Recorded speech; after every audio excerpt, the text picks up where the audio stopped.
نموت شركيا مدر إلالي ور مسلماتي والبركاباتي لالا إسلام من توحيدا كولا قاد دري كفلمان نبرايسا في الدهان اتكابتي جرا سبب كناف حواس مسلمة كيسة سقاقلمان حالان تكاتي ملأتا قمنمان حالان تكادا كان فرشودو قسلا كوفسا قباتي كان فجيسوس كان نما جيسوس كان دواسا موها دوچا فراتو سولما غلطي وانتوني جبما تانون دي مسلموتا كيسة لكوفسا حالان تكاتا إن مدتو والرعواما في ور شركي كيسة جوبا ميولي والبركم نيو إلالي همتون حواس مسلمة كيسة انجرو جچوتو الردهاتا بريدن إسلام ما بكا كانت كان دابتو متي توحيدني مسلموتا الرا مرنو قدا بربادا كنمو حواس مسلمة الرا أمنتين حالان چلقسي أكا ملأتو تاسسا ور شركي الرا أمنتي وسوهنتاني ilaalcha sabummaa fi asxaa biyyummaattu irraa mul'ata.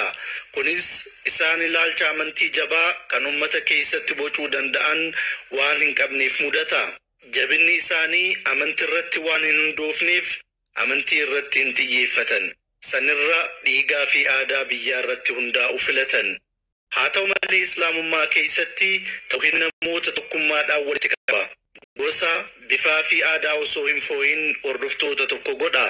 Kanaaf islaamummaan jabaatee warraaqsa wal fakkaataa ta'e akka seenaarraa hubatuu dandeenyetti gaafuma jalqabarraa kaasee gosoota arabaa wal lolaa fi wal jibbaa turan tokkoomsuudhaan jalqabe. Itti aansuun gosootaa fi sanyiiwwan garagaraa hunda walitti fiduudhaan ummata tokko kan ummaa jedhaman jalatti walitti qabe. Tawhiidni islaamummaa keessaa jabaa ta'uusaarraa kan ka'e osoo garaagarummaan gosaa fi sanyiidhaa jiru hordoftoota tokko godhuu danda'eera. Kanaaf jecha islaamummaan amantii gosoota hunda hammatuu danda'u ta'e. Amantiiwwan biroo wayita islaamummaa qeeqan wanti akka isaan hin amanamne isaan taasisu waan hedduutu jira. Fakkeenyaaf wayita islaamummaa qeeqan dhugaadha musliimoonni amantii irratti jaboodha. Haa ta'u malee akka amantii keenyaa kan nagayaa kanatti namootaaf dhiifama hin godhan.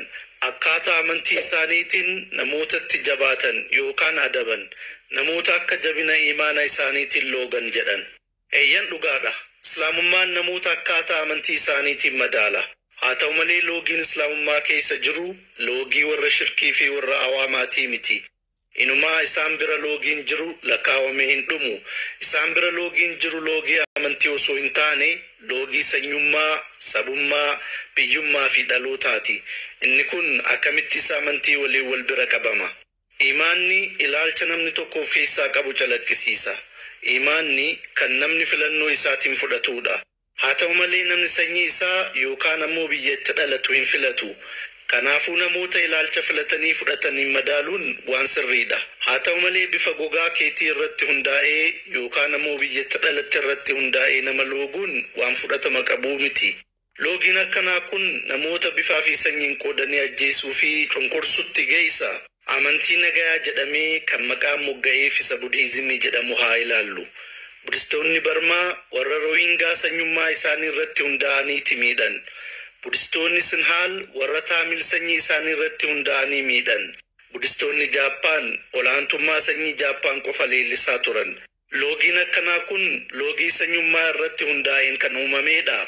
Budistoota qofaa miti kan namoota sanyii isaaniitiin loogii irratti geggeessan. Kiristaanota adii ilaalaa, Yahudoota Zaayonizimii leellisan ilaalaa, Hinduuwwanis ilaalaa. Amantiin kunniin cufti ulaagaan jalqabaa namoota ittiin madaalan sanyii isaaniiti. Kun waan akka tasaa uumamee miti. Uumamumaan wanti shirkii of keessaa qabu hundi sanyummaa leellisuu aadeffata. Amantiiwwan kunniin cufti rakkoo isaan keessa jiru dubbatuu dhiisanii islaamummaa namoota ilaalcha amantii isaaniitiin madaalu qeequun isaanii akka amanamuu hin taane isaan godhe. Amantiiwwan shirkii kunniin cufti walta'anii tokkummaa wayita islaamummaa qeeqan arguun baramaadha. Waan nama ajaa'ibus miti. Onlaayinii irra seenaa ilaalaa. Kiristaanonni araada islaamummaa qeequutiin qabamanii jiran. Yahudonni Zaayonizimii leellisan araada islaamummaa qeequutiin qabamaniiran. Sabboontonni Budhaa, sabboontonni Hinduu, warri awaamaatis islaamummaa irratti duuluu aadeffataniiran. Hunduu islaamummatti ilkaan mul'ifatu. Kiristaana budistoota qeequu arguun ni ulfaata. Hinduu ilaalcha Yahudotaa balaaleffatu arguunis ni jabaata. Hundi maaliif islaamummaa irratti xiyyeeffatan? Wanti nama ajaa'ibu amantiiwwan kunniin islaamummaa bu'uura amantichaa irratti hundaa'anii hin qeeqan. Ilaalcha amantii isaanii keessa jiru waliinis wal bira hin qaban.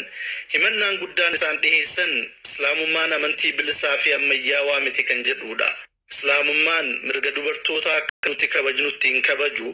Akka nuti eeyyamnutti islaamummaa warra saala wal fakkaatu gaa'ela hin eeyyamu.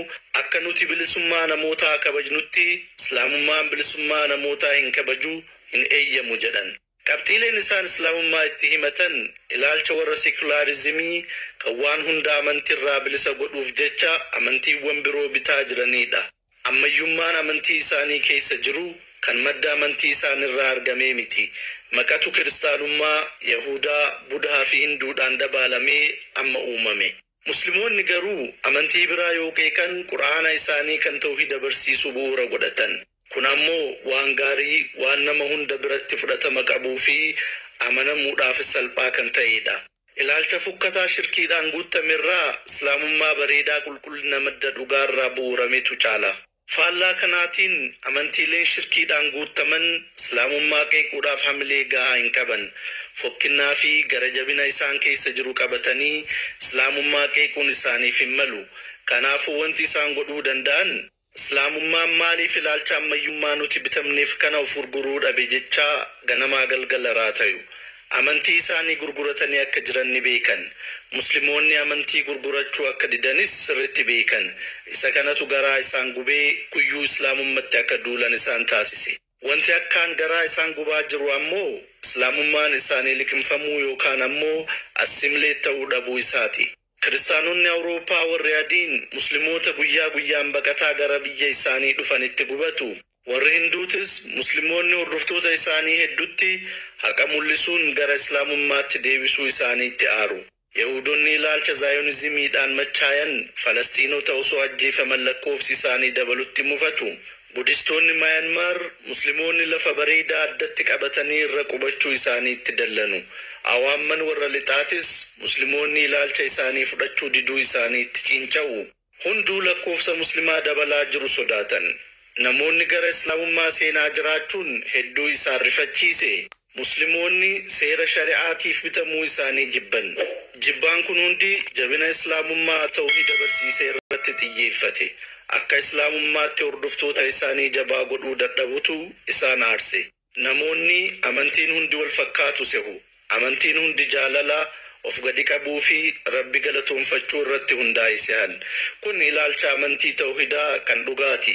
Yaanni akkanaa warra shirkii bira hin jiru. Jiraatullee laaqamee makamee akka namaaf hin galletti qophaa'e. Amantiin bu'uuraa kan dhugaa jabaan jaalala barsiisu kan Rabbi galatoonfachuu fi Rabbiif jecha bitamuu qulqullummaan kan barsiisu islaamummaa qofa. Sababni isaa islaamummaan wantoonni kunniin cuftii qajeelatti Rabbi qofaaf akka ta'uu qabu barsiisu. Kun islaamummaan amantii akkaan bareedaa akka ta'e mul'isa. Amantii haqaa isa taasisa. Warri shirkii ammoo gooftaalee sobaatiif bitamuudhaan dabarraa boodaa dalagan. Warri shirkii yoo nama ofitti yaaman gara keenya koottaa nuti warra walabaati walabummaa leellisna jedhan. Sagaagalummaa keessa seenuu dandeettu, bilisummaa guutuu qabaachuu dandeettu, yoo feetan uffata ofirraa mulqitanii qullaa deemuu dandeettu jedhaa ofitti waamu. Qabxiin isaan dhiyeessan nuti akka islaamummaatti hamaa mitii kan jedhudha. Islaamummaan garuu barumsa sirrii qaba. Islaamummaan tawhiida ummataaf dhiyeessa. Amantii qulqulluu kan dhugaa kan ilma namaa fi Rabbi walitti hidhu islaamummaadha. Islaamummaan imaana jabaa kan gufuuwwan shirkii cufa ittiin caccabsuu dandeettu si badhaasa. Kunniin sona islaamummaati. Sonni ilmi namaa ittiin qajeelfamuu qabu kana. Sona kanatu akka musliimoonni yaada koloneeffattootaa yaada warra amantiin hin barbaachisu jedhu, yaada warra amantii faaluu barbaadu, yaada warra gaa'ela saala faallaa hiyyamee sanyii ilma namaa cufa balleessuuf karoorfatee caccabsee irra aane. Islaamummaan yeroo hunda kophaa isaa dhaabbata. Sunis qajeelfama dhugaa